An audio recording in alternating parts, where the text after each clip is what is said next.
All right. Good morning. So today I'm going to be speaking with Greg DiRenzo. He's a professional fitness coach and consultant, and he's going to talk about some ways that we can stay healthy and strong right now from your own home, since we're in a unique situation right now. Greg has been in the health industry pretty much his entire life, I think. From training athletes, owning his own gym, to consulting with other gyms, he truly knows what he's talking about. So let's share some tips with you about making the most of your days stuck at home. He even has a special offer for you. So welcome, Greg. Thank you for being on the show. How are you doing this morning? I'm doing great. Thank you. Thank you. And good morning. Great to talk to you. Did I miss anything that I should have said in that intro? No, it's your show. You run it how you want to run it. So that's okay. Okay, But no, I mean, just thanks for allowing me to come on and engage with you. And first and foremost, I hope that you and everybody you know is safe and doing your part to flatten the curve of the COVID-19 virus. It's a tough time right now, but we'll get through it. Everyone will get through it. But as far as what can people do, I think realistically, just act and behave logically. People need to also have a high level of self-awareness. But the reality is that an individual's behaviors of what they're doing and what's going on today shouldn't really have been that much different than how they acted and what they did before the pandemic. I'm pretty sure that most moms and dads told all their kids when they were 1, 2 years old, wash your hands, don't sneeze on people, cover your mouth when you cough, cover your mouth when you sneeze. So I'm not sure where that or why that has changed in society. Maybe just because everyone's rushing and everyone's not paying attention and self-awareness has gone away. But if we just got back to acting logically and making sure that we have self-awareness, a lot of issues today may not be an issue.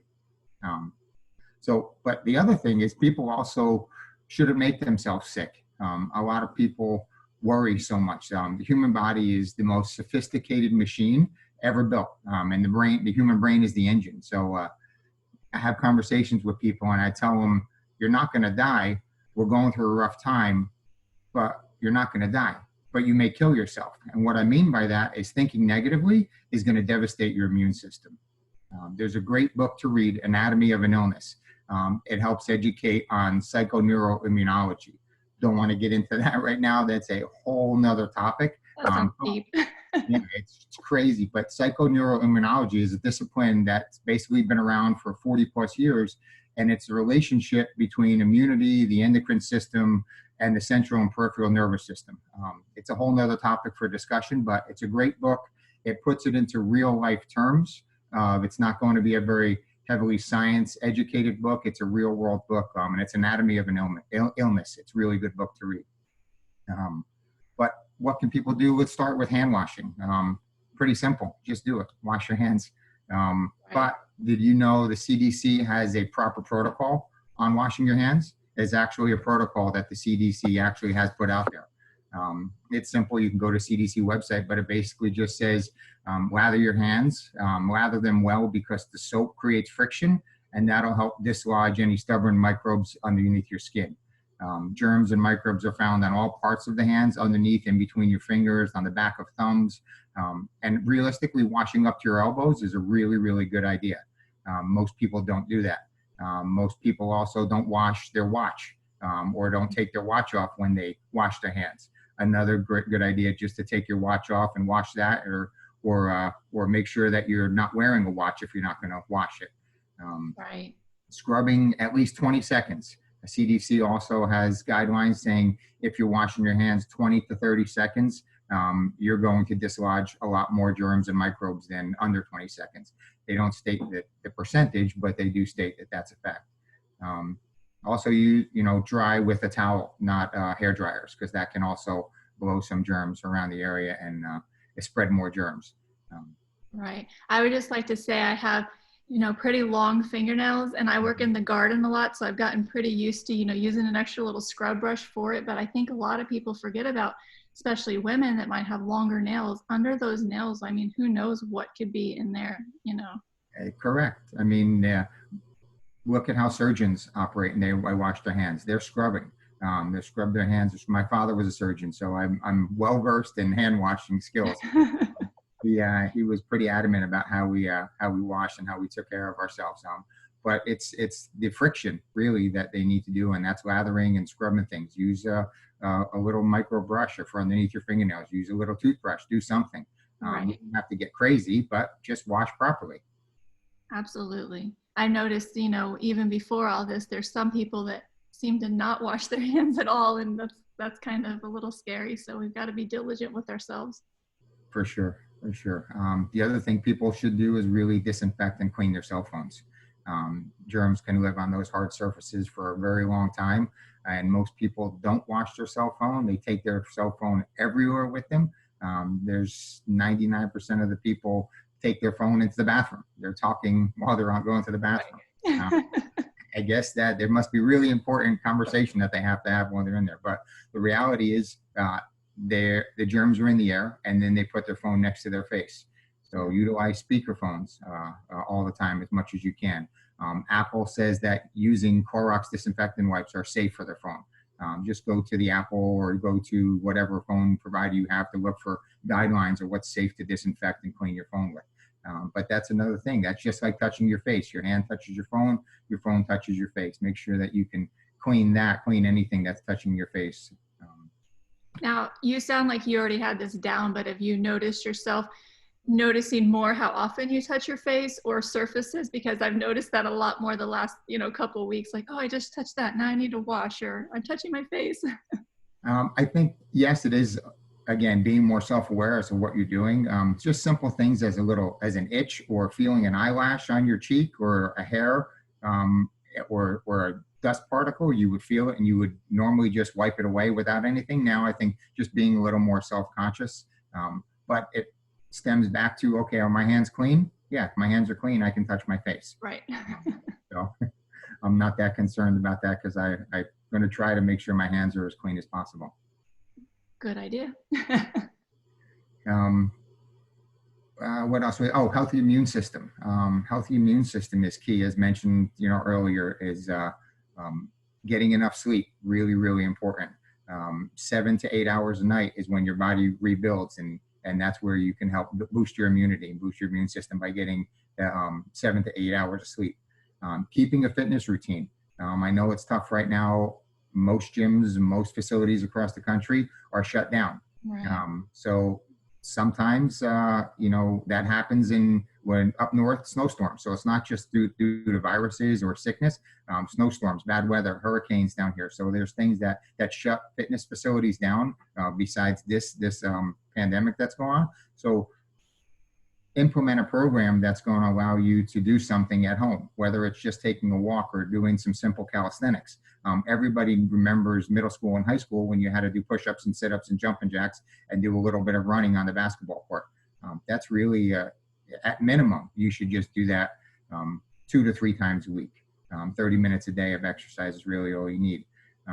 Trying to cut back on stress. I know now is a really difficult time to cut back on stress, but if people can cut back on stress a little bit, maybe take some breathing exercises, maybe sit and spend 15 to 20 minutes alone doing things quietly just to reduce some stress, work on some breathing.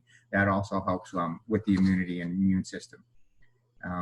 Eating a balanced diet, low in sugar, making sure that your diet contains fruits and veggies and healthy fats and antioxidants, micronutrients that support immunity and support your immune system. Staying hydrated, really, really important as well. 8-ounce glasses of water is what people should really shoot for.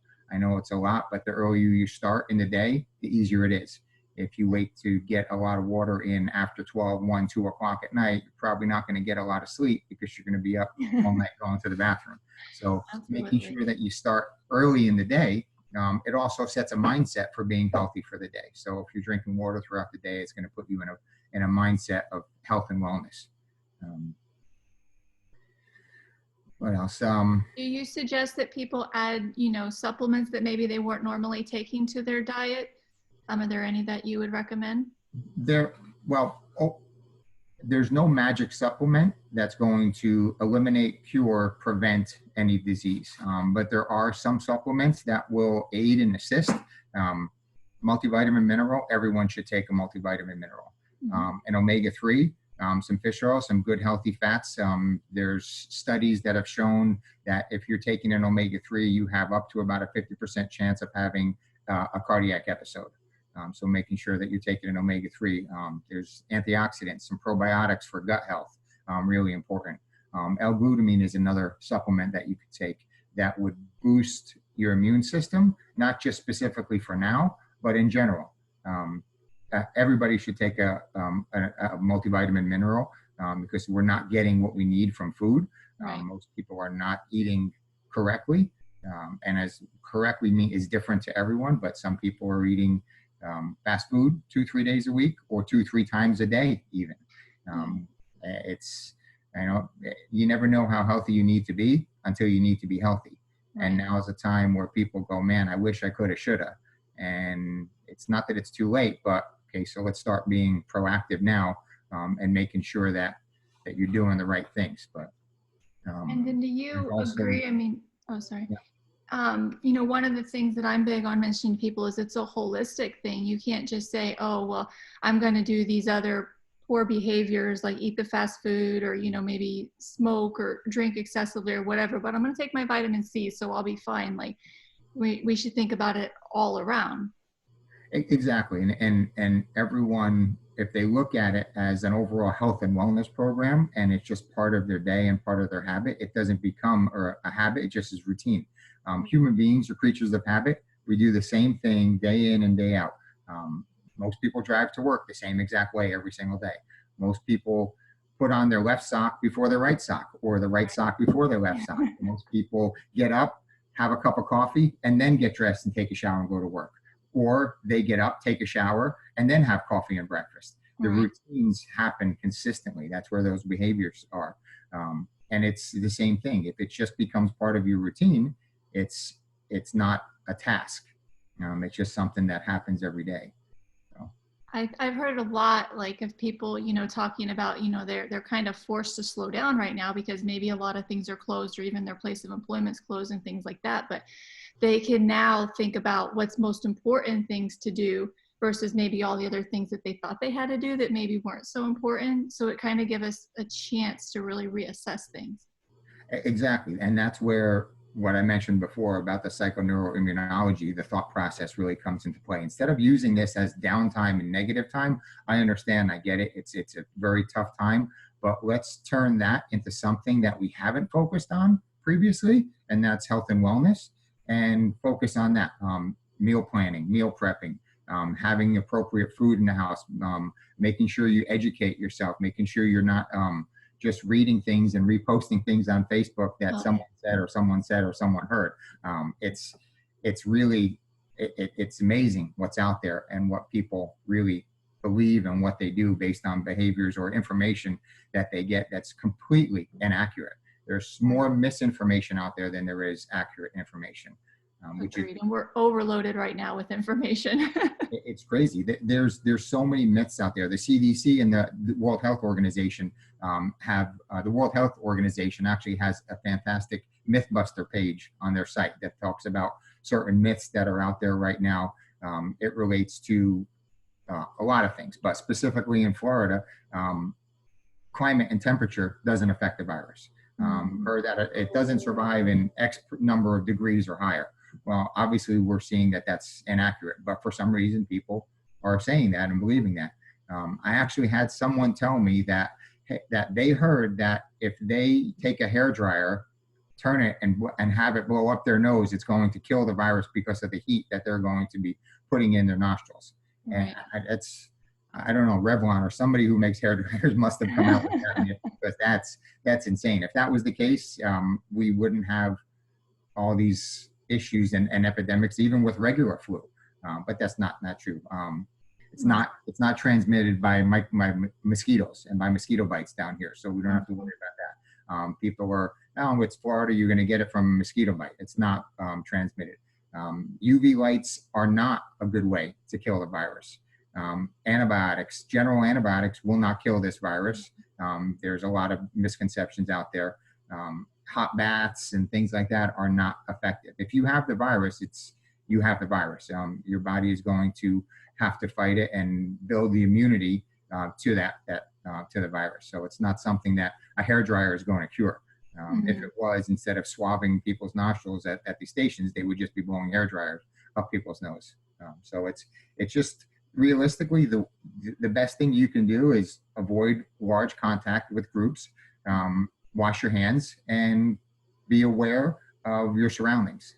That's the best thing that you can do right now. I mean, who knows what's going to happen in a week, what studies are going to show, but I think that there's light at the end of the tunnel, and hopefully, which I think that may come sooner than later.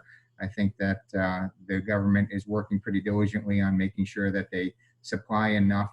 Obviously, with the stimulus package, it's going to help a lot of people right now. It's going to put a lot of equipment into centers and hospitals across the country, which is going to be great. The testing is going to be good, but the problem now with testing is going to be that now we're just confirming a couple 100,000 people that have had the disease, had the virus, and now all of a sudden everyone's going to panic because they're going to think the numbers have gone up tremendously. Well, they have, because we've just confirmed that somebody had it, but they've had it 2 weeks ago. It's just in their system. Right. So it's a lot of misinformation out there, and just people need to go to the source and look for a reliable source. And the World Health Organization and the CDC is really the option that they should go to, and not just read something because somebody hit a share button on Facebook. So I'm seeing a lot of that. So now, as far as like, if somebody wanted to, start like a new exercise routine, and I would assume you would suggest they start with something, easy, because if like maybe you just hadn't implemented the exercise in your daily routine at all, like what would you kind of suggest for someone? Like how do they ease into, a program or something? well, again, it really depends on their activity level prior. It depends on any underlying conditions they may have. It may rely on equipment available. Genetics also play a big part into where they should start as far as what they've done in their history, if they were an athlete when they were in school. Again, underlying conditions, injuries that they have, rehab, knee problems, anything. It really depends on where they are. But 30 minutes, 2 to 3 days a week right now for someone that hasn't done anything is acceptable. It's going to get them moving, because it's not, what we have to understand is it's not that one workout that's going to help. It's the consistency that's going to help. It being in the industry, I get questions all the time when we program workouts for women, especially when we program squats and leg presses and things like that. I don't want to get too big. I don't want to put too much muscle on. Well, one day of squats isn't going to put a tremendous amount of muscle on. You're going to play He-Man after the day of squats. Right. And that relates to nutrition too. So my comment back is, okay, so tonight go home and eat one salad, and tomorrow you're going to wake up and look phenomenal. So that's where that's the relationship to food and working out. It's not one day. It's that aggregation over time. It's those marginal gains and losses that happen on a day by day, week by week, month by month, year by year process.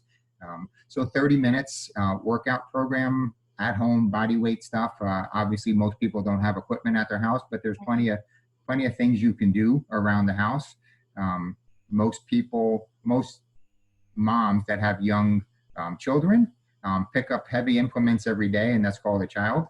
They're 10, 12 pounds, 15 pounds, 20 pounds. So as that relates to exercises and workouts, when they go back to the gym, lifting the 6, 7, 5 pounds isn't really an exercise. It's a recreational activity, because now you're lifting heavier weights at home. So a lot of that needs to come into play. But as far as home workouts, body weight stuff is fine. We've implemented 2 new things lately with all of the things that are going on. We've implemented an educational portal on our website, and it's a comprehensive online education platform. We're offering it for free to everyone to go ahead and take a look at and educate.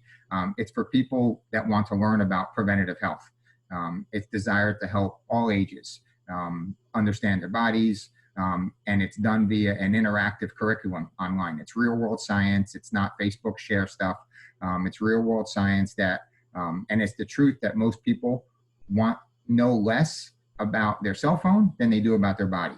So what we want to do is help give them the tools to understand their body, Right. rather than figure out. They're going to research a lot more on how to do things on their cell phone or shortcuts or things rather than understand their own body. So we put that out there. And now we feel is really a good opportunity for people to engage and for us to engage with consumers and help them understand the value of preventative health.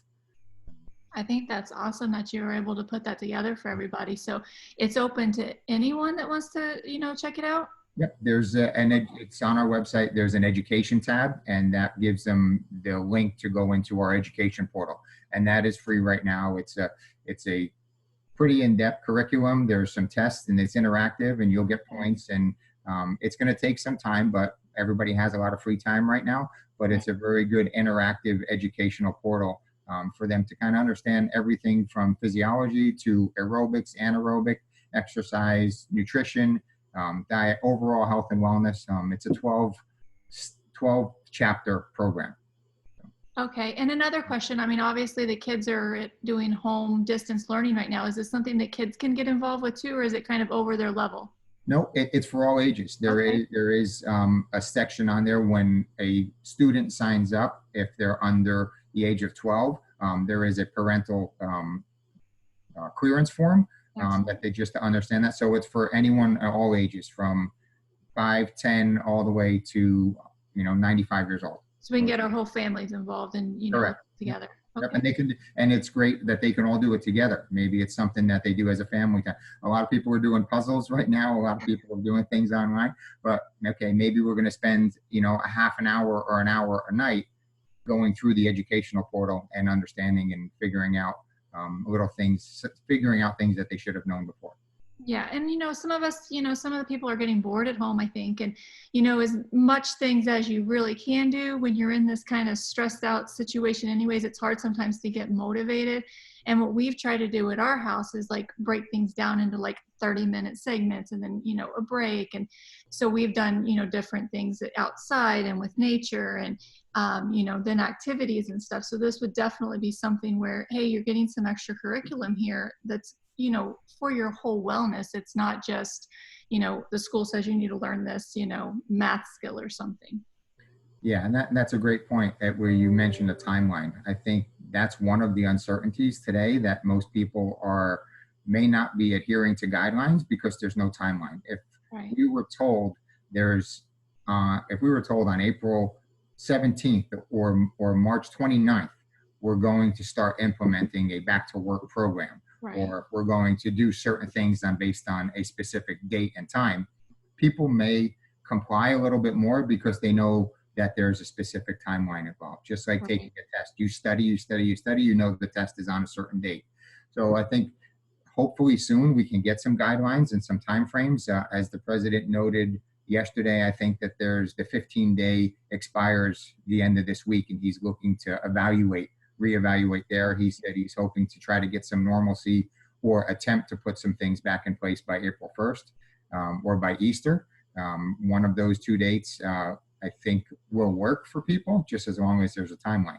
And with you, how you're implementing it at home, you're saying, don't sit down and just study this whole course. Say, okay, we're going to chunk off 15, 30 minutes, and we're going to work on this right now. It's just like when you go to, as you said, when you go to school, you're in math class from 8 a.m. to 9:15, and you're going to another class. It breaks it up a little bit.